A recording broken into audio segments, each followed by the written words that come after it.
الشيطان الرجيم أعوذ بالله من الشيطان الرجيم بسم الله الرحمن الرحيم رب اشرح لي صدري ويسر لي أمري واحلل عقدة من لساني يفقهوا قولي واجعل لي وزيرا من أهلي ربي زدني علما ربي زدني علما ربي زدني علما آمین. بسم اللہ الرحمن الرحیم. سورہ نساء آیت نمبر 59 سے. اللہ رب کریم نے آپ کو کچھ خصوصی نصیحتیں فرمائی نا کل، بغیر دیکھے بتائیں.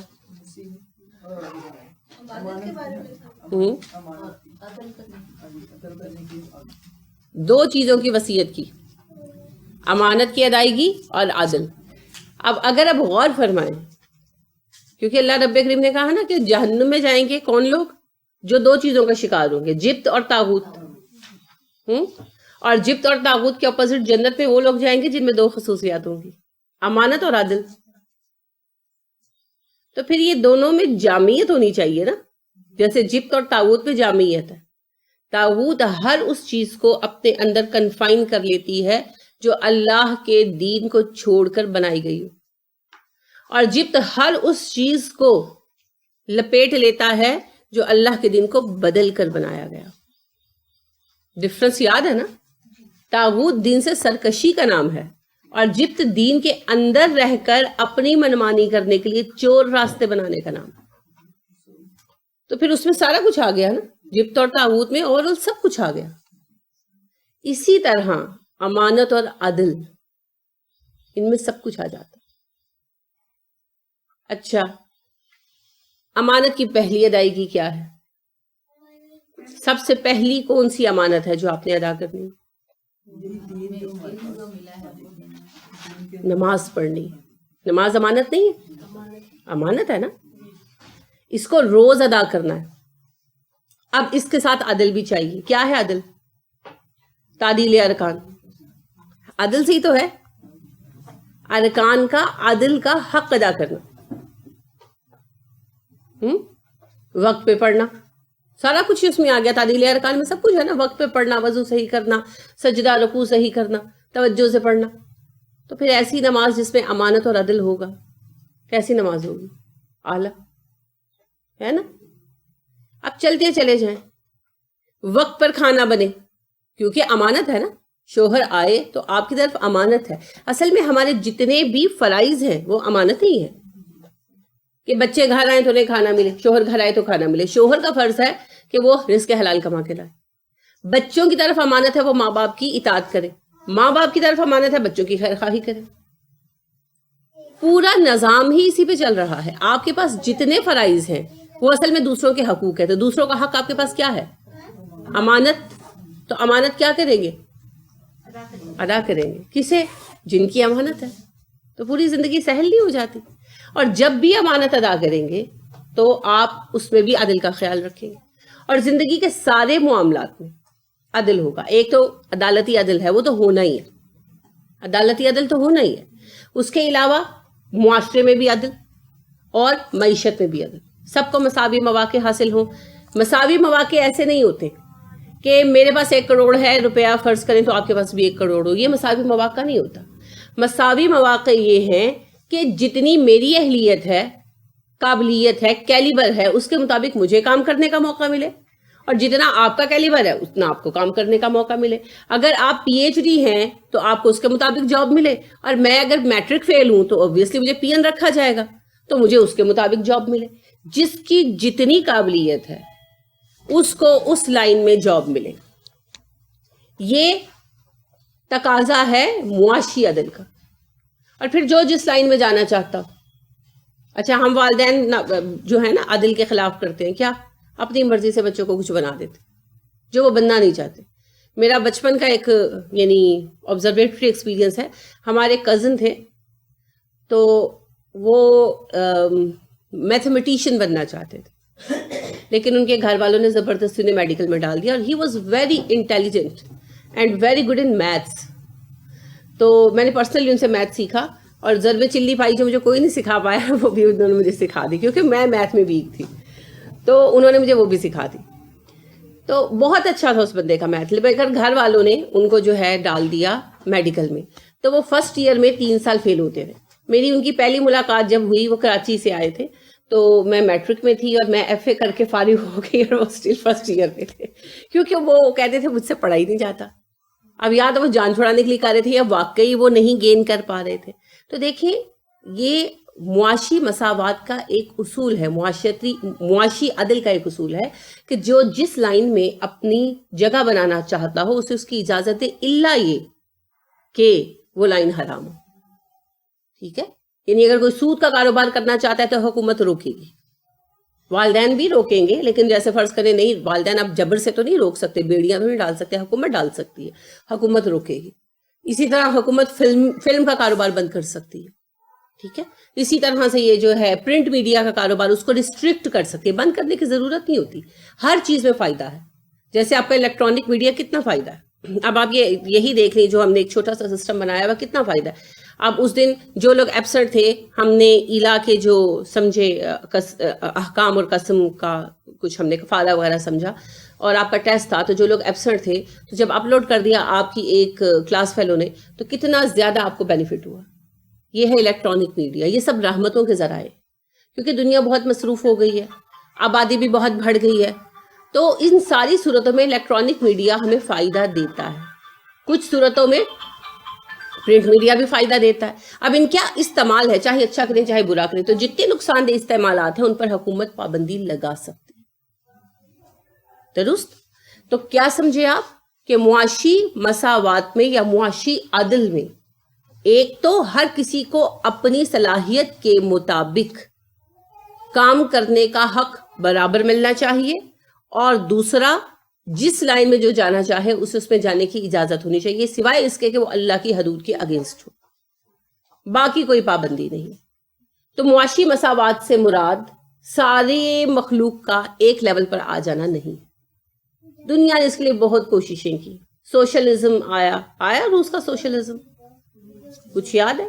کمیونسٹ جو چلے تھے، کمیونزم جو چلا تھا، کیا تھا؟ سب کچھ جو ہے حکومت کے پاس رہے گا، سب کو ایک جیسا حکومت جو ہے نا برابر کا لائف سٹائل دے گی، ایک جتنے پیسے، ایک جتنا راشن، پیسے تو بلکہ دیتے ہی نہیں تھے آلموسٹ، تو ایک جیسی گاڑیاں، ایک جیسے گھر. اچھا آپ نے کبھی یہ وزٹ کیا ہے عسکری وغیرہ کو؟ تو ایک جیسے گھر بنے ہوئے نا کیسے لگتے ہیں؟ فضول لگتے ہیں نا. سیمیٹری انسان کو نہیں اچھی لگتی. انسان توڑ کر بریک کر کے ڈفرنٹ چیزیں بنانا چاہتا، اور یہ فطرت ہے. گلہائے رنگ رنگ سے ہے زینت چمن، اے ذوق اس جہاں کو ہے زیب اختلاف سے. ٹھیک ہے، تو دنیا میں جو کچھ بھی ہے اس کے ایک دوسرے سے مختلف ہونے کی وجہ سے رونق ہے. اگر ہم سب کی شکل ایک جیسی ہو جائے تو ہم ایک دوسرے کی شکل دیکھنا پسند نہ کریں، کیونکہ آئینہ ہی دیکھ دیکھ کے تھک جائیں، ہے نا. شکلیں مختلف ہیں تو پسند کرتے ہیں ایک دوسرے کو، یہ فطرت ہے. اور پھر دنیا کا نظام نہیں چل سکتا. اگر سب ایک جیسی مالی حیثیت پر آ جائے نا تو 2 مسائل ہوں گے. ایک بندہ مل آنر ہے یا مل مینیجر ہے اور اس کو اتنی ہی تنخواہ ملتی ہے جتنی پی این کو ملتی ہے، تو وہ کام کرے گا؟ اس کا دل ہی نہیں مانے گا، وہ کہے گا مجھے کیا فائدہ. اور دوسری طرف جو ایک پی این ہے اس کو اتنا ہی بینیفٹ مل رہا ہے جتنا کہ مینیجر کو مل رہا ہے، تو وہ اپنی کوالیفیکیشن، اپنی ایبلٹیز بڑھائے گا؟ وہ کہے گا بڑھا کے بھی کیا ہونا ہے، رہنا تو یہی ہے، ملنا تو یہی ہے. اگر میں مینیجر بھی بن جاؤں گا تو ملنا بینیفٹ تو مجھے وہی ملے گا نا جو بھی مل رہا ہے، تو مجھے کیا ضرورت ہے، میں جہاں ہوں ٹھیک ہوں. تو دونوں کی حق تلفی نہیں ہے، دونوں کی حق تلفی ہے. ایک طرف جد و جہد رک جائے گی، ارتقا رک جائے گا. بالکل، ارتقا جو ہے نا یہ صرف کمپٹیشن سے پیدا ہوتا ہے. میں نے کیوں آپ کو کہا کہ جو ٹیسٹ میں فرسٹ آئے گا اس کو پرائز ملے گا؟ اس لیے نہیں کہ آپ پرائز کے انتظار میں بیٹھے ہیں، یہاں پہ کتاب 100-150 کی بازار سے نہیں لے سکتے. ارتقا کے لیے ضروری ہے، انسینٹیو کے بغیر ارتقا نہیں ہوتا. اگر جنت کا انسینٹیو نہ ہوتا تو ہم دین میں بھی ارتقا کی طرف نہ آتے. اسی لیے اللہ نے ہمیں جس فطرت پر بنایا اسی کے مطابق ہمیں انسینٹیو دیا، جنت میں تمہیں یہ دوں گا، یہ دوں گا، یہ دوں گا، تاکہ انسان ارتقا کی طرف آئے. تو اگر یہ برابری حقیقتاً کہیں پر رائج ہو جائے، جو کہ ہو نہیں سکتی، لہٰذا یہ نظام ٹوٹلی فیل ہوئے. اگر رائج ہو بھی جائے تو اس کا نتیجہ کیا ہوگا؟ انسان بالکل بیکار ناکارہ بن جائے گا. جو ترقی پر ہے وہ کام نہیں کرے گا، کیونکہ اسے اتنی محنت کر کے اتنا پڑھ کے امتحان پاس کر کے ملا کیا. اور جو کم تعلیم یافتہ ہے، کم علم ہے، وہ کہے گا میں کیوں پڑھوں، جنہوں نے پڑھے انہوں نے کیوں ملتا پھر. لہٰذا انسان آگے نہیں بڑھ پائے گا. تو دنیا کو چلانے کے لیے مل کے مزدور بھی چاہیے اور مل آنر بھی چاہیے، استاد بھی چاہیے، شاگرد بھی چاہیے، سرمایہ دار بھی چاہیے، کارکن بھی چاہیے، زمینوں کے مالک بھی چاہیے اور زمینوں پر کام کرنے والے مظاہرے بھی چاہیے. بات یہ ہے کہ ہر کسی کو اس کا پورا حق میسر آئے اور جتنی اس نے کوشش کی ہے وہ اس کا اتنا ہی بدلہ پائے. اس عدل کو برقرار رکھنا ضروری ہے. یہ ہے معاشیت. اور پھر معاشرتی عدل کہ سب کو برابری ملے. اب برابری اس میں بھی یہ پیسے کی برابری نہیں ہو رہی، کیونکہ پیسے کی برابری ہو ہی نہیں سکتی. ہاں، عزت اور حقوق کی برابری. اسلامی مملکت میں کون سی اسلامی مملکت تھی؟ کسی اسلامی مملکت کا نام آتا ہے؟ اسلامی جمہوریہ پاکستان تو ہے. اللہ کرے کہ اسلامی مملکت بن جائے. نام آپ نے بالکل صحیح لیا ہے، لیکن اللہ ہمیں یہاں توفیق بھی دے اسلام کو نافذ کرنے کی. مدینہ پہلی ریاست تھی جس کے پہلے حاکم رسول اکرم صلی اللہ علیہ وسلم تھے، دوسرے ابو بکر تھے رضی اللہ عنہ، تیسرے عمر فاروق رضی اللہ عنہ، پھر عثمان رضی اللہ عنہ، علی رضی اللہ عنہ. اس کے بعد پھر آپ کو پتا ہے یہ اسلامی ریاست کا دارالخلافہ شام شفٹ ہو گیا تھا. تو لہٰذا پھر ایک بغداد کی اسلامی ریاست رہی اور ایک اندلس کی رہی. پھر اس کے بعد چھوٹی ریاستوں میں کنورٹ بھی ہوئی. تو اس اسلامی ریاست میں اب دیکھیے کہ جو حق ایک مزدور کا تھا، احترام، محبت اور حقوق کا، وہی خلیفہ کا تھا یا نہیں تھا نا. حتیٰ کہ صحابہ کرام رضی اللہ عنہم علیہم اجمعین کے عہد کے بعد بھی، جب کہ یعنی عباسی دور آ گیا تھا یا اموی دور رہا سب سے پہلے، تو اس زمانے میں بھی یہ ٹھیک ہے کہ خلفاء نے اپنی زندگی اپنی مالی حیثیت کے مطابق کر لی تھی. کسی کا نہیں کھاتے تھے، حرام مال نہیں کھاتے تھے، عوام کا مال نہیں کھاتے تھے. وہ جو ان کو حصے ملتے تھے نا، جیسے مال غنیمت وغیرہ میں سے خلیفہ کو بھی تو حصہ آتا ہے نا، وہ حصہ وہ اپنے اوپر اپنے اہل خانہ پہ لگاتے تھے. جو خلفائے راشدین تھے انہوں نے ذاتی طور پر زہد اختیار کیا تھا، ان کی مرضی تھی. بعد والے خلفاء نے اپنے لیے ملنے والا مال اپنے اوپر لگانا شروع کر دیا، وہ ان کی مرضی تھی. حرام نہیں کسی کا کھایا. جو یعنی جیسے امیر معاویہ ہیں یا اس کے بعد نیک نام خلفاء ہیں، تو ان لوگوں نے اگرچہ اپنی زندگی کو پورا آسائش بنا لیا تھا، لیکن حقوق کے معاملے میں جتنا حق عام آدمی کا تھا اتنا ہی حق خلیفہ کا تھا. کوئی خصوصی پروٹیکشن نہیں تھی. عدالت میں سمن ایک ہی جیسے جاری ہوتے تھے اور خلفاء کو بھی آ کر جواب دہی کرنی پڑتی تھی. لہٰذا آپ کو پتہ ہے علی رضی اللہ عنہ اپنے عہد خلافت میں حاضر ہوئے تھے عدالت میں، یاد ہے؟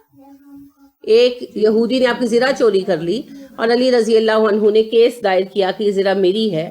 تو علی رضی اللہ عنہ کو بھی بلایا گیا، اس کو بھی بلایا گیا. تو گواہ کے طور پر کون تھے علی رضی اللہ عنہ کے پاس؟ حسن تھے اور ان کے غلام تھے. تو ان کا کیس خارج کر دیا گیا کہ جج نے کہا کہ بیٹے اور غلام کی گواہی قبول نہیں ہوتی، کوئی اسٹرینجر لائیں بطور گواہ. تو اسٹرینجر کوئی موجود نہیں تھا ان کے پاس، یعنی کہ جو پہچان تھا زرہ کو. تو حضرت علی رضی اللہ عنہ خلیفہ وقت تھے، لیکن کیس ان کے خلاف گیا. پھر آپ کو میں نے مامون رشید کا بھی قصہ سنایا تھا، ہارون رشید کا، کہ ہارون رشید نے ایک مسجد بنوائی اور مسجد جس طرح ڈیزائن وغیرہ کے مطابق بنائی انجینئر نے، مگر ہارون کو وہ پسند نہیں آئی، یعنی بس نہیں اچھی لگی بن کر. تو اتنا غصہ چڑھا کہ اس کی انگلیاں کٹوا دیا، ہاتھ کٹوا دیا. اختلاف ہے تاریخ میں. تو اس نے کیس کر دیا انجینئر کہ اس نے بے وجہ مجھ پر ظلم کیا خلیفہ نے. تو خلیفہ کو سمن جاری کیا گیا، خلیفہ آئے عدالت میں. تو پھر جج نے یہی کوشچن کیا کہ کیا جرم تھا اس کا، اور خلیفہ نے ایکسیپٹ کیا کہ کوئی جرم نہیں تھا، ویسی بنائی تھی جیسی نقشے کے مطابق تھی، بس بن کے مجھے اچھی نہیں لگی، ماڈل کے مطابق نہیں لگی. اس نے کہا یہ تو، خلیفہ نے کہا یہ تو کوئی جرم نہیں ہے. اور پھر اس نے کہا کہ قصاص لیا جائے گا، خلیفہ کا بھی ہاتھ کٹے گا. اور قصاص کی پوری تیاریاں ہو گئی. اور جو ہے یہ بیان کرتے ہیں گردیزی، مشہور جو ہیں یہ مورخ ہیں، گردیزی تاریخ الخلفاء میں لکھتے ہیں کہ اس وقت ہارون کے چہرے کا رنگ پیلا پڑ گیا تھا. ہاتھ کٹنا مذاق تو نہیں ہوتا نا. تو پھر انجینئر نے رکوا دیا. اس نے کہا کہ مجھے بدلہ مل گیا، انصاف مل گیا، یعنی کہ نا. تو خلیفہ کو ٹنڈا کرا کے مجھے کیا ملے گا، ہاں تو میں نے اس کو معاف کیا. تو پھر ہارون نے اس کو بہت کچھ دیا. تو دیکھیے یہ ہے انصاف معاشرتی لیول پر. معاشرتی لیول پر انصاف یہ نہیں ہے، یہ غلط فہمی ہے کہ سب کو ایک جیسے مالی حالات دے دیے جائیں، یہ ممکن ہی نہیں ہے۔ ہاں، معاشرتی لیول پر سب کو حقوق ایک جیسے ملے، چاہے کوئی غریب ہے چاہے کوئی امیر، یہ ہے معاشرتی انصاف۔ تو یکساں حقوق کی فراہمی، ٹھیک ہے۔ تو جب یہ دو چیزیں اپنے صحیح معنوں میں آ جائیں نا، کیا بھلا، ادائے امانت اور عادل، تو پھر پورا دین ان کے اندر سمٹ جاتا ہے۔ تو جو یہ دو چیزیں کریں گے وہ کہاں جائیں گے؟ جنت میں۔ یا ایھا الذین آمنوا، اے ایمان والو، اطیعوا اللہ، اطاعت کرو اللہ کی، واطیعوا الرسول، اور اطاعت کرو رسول کی، واولی الامر منکم، اور اپنے امراء کی۔ کون ہوتے ہیں امراء؟ پیسے والے۔ ہمارے یہاں اردو میں تو امراء کا مطلب ہوتا ہے امیر لوگ، اور امیر کا مطلب ہوتا ہے مالدار۔ عربی میں امیر کس کو کہتے ہیں؟ حاکم کو، سربراہ کو، رہنما کو، لیڈر کو۔ تو اولی الامر وہ لوگ جو حکومت دیے گئے ہیں، حاکم بنائے گئے ہیں، ان کی اطاعت کرو۔ اطاعت کے بغیر کام نہیں چل سکتا۔ لہٰذا بعض اوقات ایسا ہوتا ہے کہ کوئی حکم خلاف مرضی بھی ہو تو قبول کرنا پڑتا ہے۔ میری مرضی کے خلاف ہے تو کوئی فرق نہیں پڑے گا، قبول کرنا پڑے گا۔ صرف ایک بنا پر حاکم کے حکم سے، حاکم سے مراد سیاسی حکمران بھی آئیں گے اور مذہبی رہنما بھی آئیں گے، اور ہر معاملے میں امیر، جیسے شوہر گھر کا امیر ہے، اور باپ جو ہے ان میرڈ سارے جو بچے بچیاں ہیں ان کا امیر ہے۔ تو امیر کی اطاعت ضروری ہے، امیر کی اطاعت ضروری ہے۔ رسول اکرم صلی اللہ علیہ وسلم نے فرمایا، میرے بعد تم میں سے جو زندہ رہے گا ان قریب اختلافات کثیرہ دیکھے گا، بہت اختلافات دیکھے گا۔ تو میں تم لوگوں کو وصیت کرتا ہوں اس بات کی کہ اللہ کی اطاعت کرو، یا اللہ کی کتاب پہ چلو، اور میرے طریقے پر چلو، اور میرے ہدایت یافتہ خلفاء کی طریقے پر چلو، اور امیر کی اطاعت کرو جب تک وہ تمہیں معروف کا حکم دیتا رہے، چاہے تمہارا امیر ایک ناک کٹا حبشی غلام ہی کیوں نہ ہو، کہیں نسلی اعتبار سے وہ تم سے کمتر بھی ہو، تو بھی امیر کی اطاعت کرو۔ کیوں؟ اس لیے کہ امیر کی اطاعت کیے بغیر نظم و نسق نہیں چل سکتا، نہ گھر کا نہ ملک کا۔ ہمارے یہاں انتشار کیوں ہے؟ کوئی ایک ایسا نہیں ہے جس کو سب مان لیں، چاہے وہ دین کی بات ہو چاہے وہ دنیا کی بات ہو۔ ہمارے ہاں گھروں میں بھی انتشار اسی وجہ سے ہے کہ ہم بڑوں کو بڑا ماننا چھوڑ گئے، اور دنیا کے باقی معاملات میں یعنی حکومتی معاملات میں بھی انتشار اسی وجہ سے ہے۔ رسول اکرم صلی اللہ علیہ وسلم نے ارشاد فرمایا، جو ہمارے بڑوں کی توقیر نہیں کرتا اور ہمارے چھوٹوں پر رحم نہیں کرتا وہ ہم میں سے نہیں ہے۔ ہمارے بڑوں کی توقیر نہیں کرتا۔ ایک اور حدیث میں لفظ آیا، ہمارے بڑوں کا فضل نہیں پہچانتا، کیونکہ فضیلت کو مانتا نہیں ہے، تسلیم نہیں کرتا۔ تو عمر میں بڑے بھی آ جاتے ہیں اس میں، اور وہ بھی جنہیں اللہ نے عہدے میں بڑا بنا دیا۔ تو جسے اللہ نے کسی عہدے کے ساتھ نواز دیا تو پھر اس کی توقیر ضروری ہے۔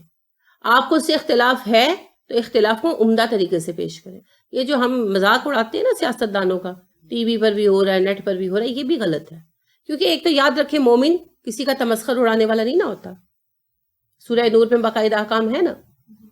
دوسری بات یہ ہے کہ جس کو اللہ نے عزت دی ہے اس کی عزت کرنی چاہیے۔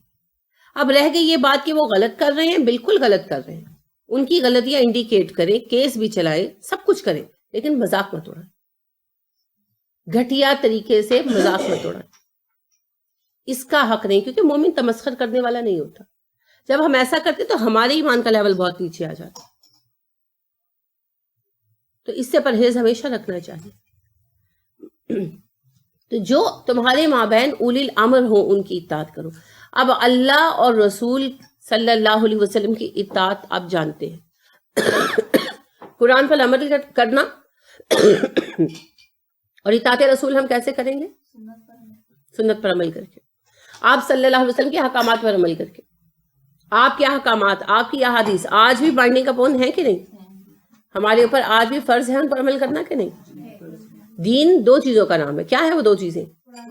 قرآن و سنت۔ رسول اکرم صلی اللہ علیہ وسلم نے یہ نہیں کہا تھا حج کے موقع پر کہ میں تمہارے درمیان قرآن چھوڑے جا رہا ہوں، آپ صلی اللہ علیہ وسلم نے کہا میں تمہارے درمیان قرآن اور سنت چھوڑے جا رہا ہوں۔ پھر آپ صلی اللہ علیہ وسلم سے جب صحابہ نے پوچھا جیسے کعب بن عجرہ نے پوچھا کہ فتنے کے دور میں کیا کریں گے، تو آپ صلی اللہ علیہ وسلم نے کیا کہا تھا؟ سب کو چھوڑ کر اللہ کی کتاب اور میری سنت کو پکڑ لینا، چاہے تمہیں اتنی مشقت آئے جتنی دانتوں کے ساتھ درخت کو جڑ سے اکھاڑنے میں آتی۔ عبداللہ بن مسعود کو کیا کہا تھا کہ جب فتنہ کا زمانہ پاؤ تو اللہ کی کتاب اور میری سنت کو تھام لینا، چاہے ایسا کرنے کے نتیجے میں تمہیں تنہا ہو کر کسی درخت سے لپٹ لپٹ کر رونا پڑے، کہ تمہیں کوئی دکھ کے وقت تسلی دینے بھی نہ آئے، اتنا تمہیں اکیلا کر دے۔ تو قرآن اور سنت، کیونکہ قرآن جزیات کی کتاب ہے، بنیادی اصول دے دیے گئے، اب اس کی جو تفصیلات ہیں وہ سنت سے آتی ہیں۔ تو رسول اکرم صلی اللہ علیہ وسلم نے خود کہا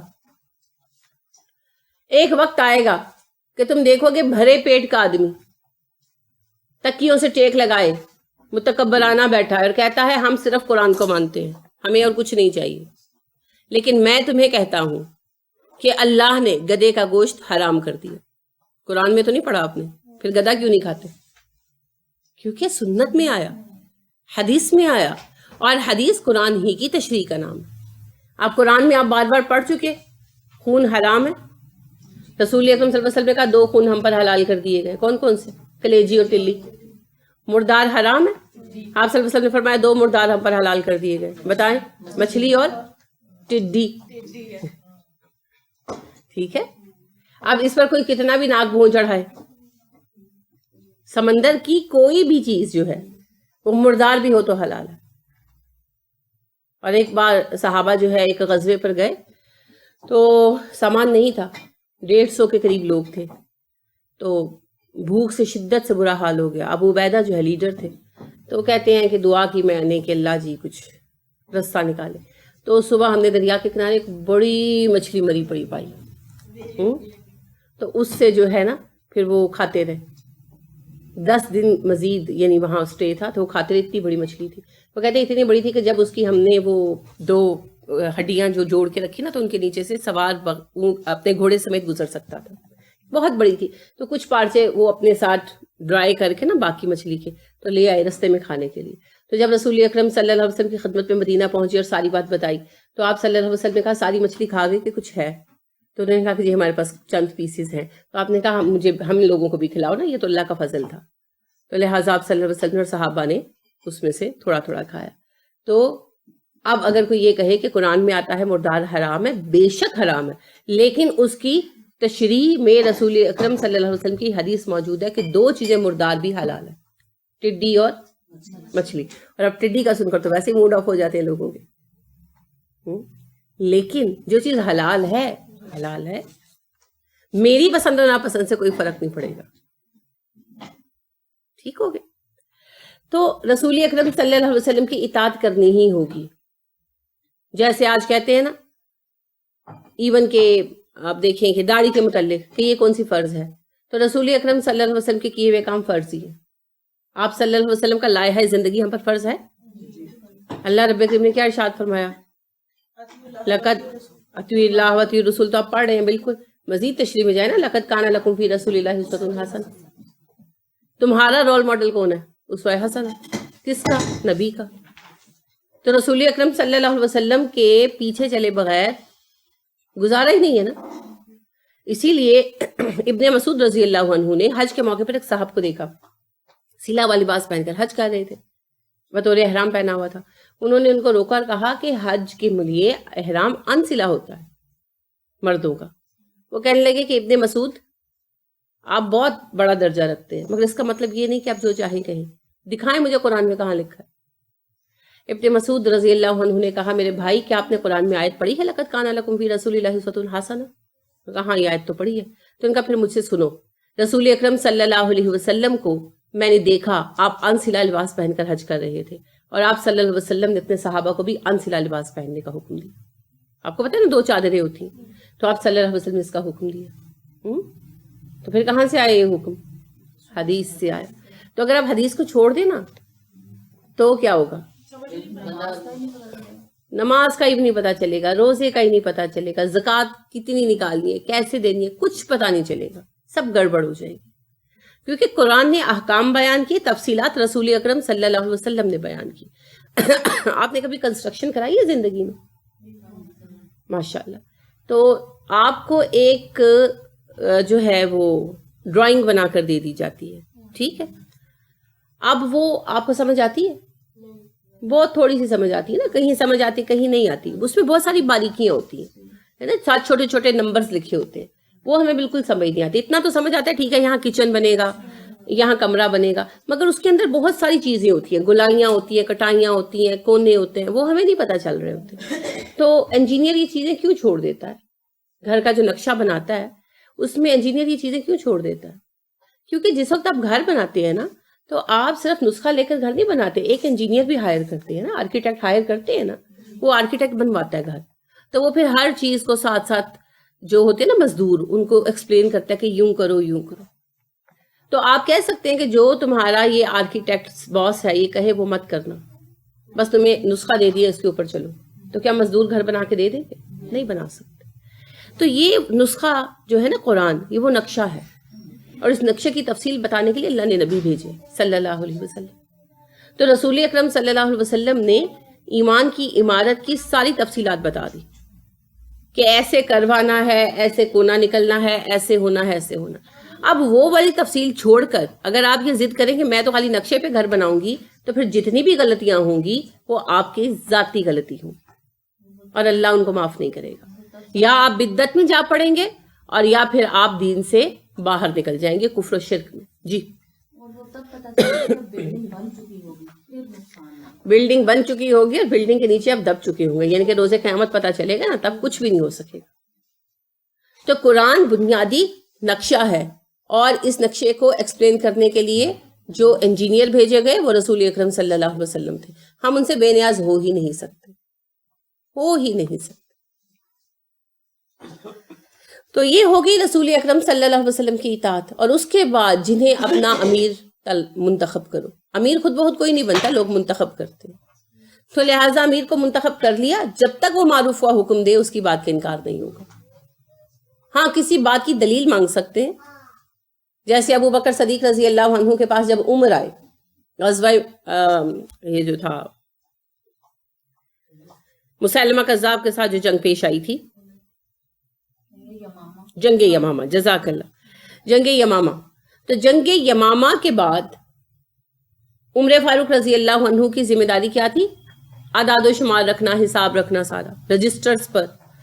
تو عمر فاروق رضی اللہ عنہ پورا آفس چلا رہے تھے, بہت ظاہر پوری ٹیم تھی ان کی. تو انہوں نے یہ دیکھا کہ جنگ یمامہ میں 700 قاری اور 70 حفاظ شہید ہوئے. تو عمر بہت شاکڈ ہوئے. تو انہوں نے آ کر ابو بکر صدیق رضی اللہ عنہ سے کہا کہ قرآن کو کتابی شکل لے لیتے. تو آپ دیکھیں کہ رسول اکرم صلی اللہ علیہ وسلم کے طریقے کے خلاف نہ جانے کی کتنی فکر تھی صحابہ کو, کہ ابو بکر صدیق رضی اللہ عنہ کا عمر تم غارت ہو, تم مجھے ایسی بات کہہ رہے ہو جو نہ اللہ نے حکم دیا اور نہ رسول صلی اللہ علیہ وسلم نے کی. عمر کہنے لگے کہ آپ کو پتا ہے اس جنگ میں 70 جو ہے وہ شہید ہوئے حفاظ اور 700 قاری, تو اس طرح تو قرآن کا کوئی نہ کوئی حصہ ضائع ہو جائے گا. یعنی پھر خود ابو بکر کہتے ہیں کہ مجھ سے اتنی بحث کی عمر نے کہ میں کنونس ہو گیا. اب اس وقت تو امیر تو ابو بکر تھے نا. اب ابو بکر صدیق رضی اللہ عنہ کا اچھا اس کام کے لیے مقرر کس کو کرے؟ عمر فاروق رضی اللہ عنہ نے زید بن ثابت حارث تو رسول اللہ صلی اللہ علیہ وسلم کی زندگی میں شہید ہو گئے تھے, زید بن ثابت کا نام دیا. زید بن ثابت کو بلوایا گیا اور ابو بکر صدیق رضی اللہ عنہ نے یہ حکم دیا.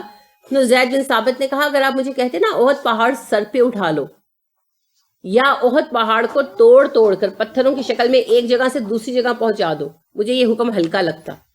جو آپ کہہ رہے ہیں مجھے بھاری لگ رہا ہے, کیونکہ رسول اکرم صلی اللہ علیہ وسلم نے اس کا حکم نہیں دیا تھا. تو زید کہتے ہیں کہ مجھ سے دونوں شیخین یعنی بزرگوں نے, ابو بکر اور عمر نے اتنی بحث کی کہ اللہ نے میرا سیدھا کھول دیا. تو لیکن انکار نہیں کیا, جس بات کو خلاف سمجھا درست بات کے اس کے بارے میں اپنی رائے دی, یہاں تک کہ انہوں نے کنونس کر لیا. ہاں اگر حکم وضاحت کے ساتھ خلاف شرع ہو تو پھر اطاعت نہیں ہوگی, کیونکہ اطاعت معروف میں ہوتی ہے منکر میں نہیں ہوتی. تو ایک غزوہ پر رسول اکرم صلی اللہ علیہ وسلم نے صحابہ کو بھیجا, تو 20-22 لوگ تھے, کچھ چھوٹا سا ہی کام تھا.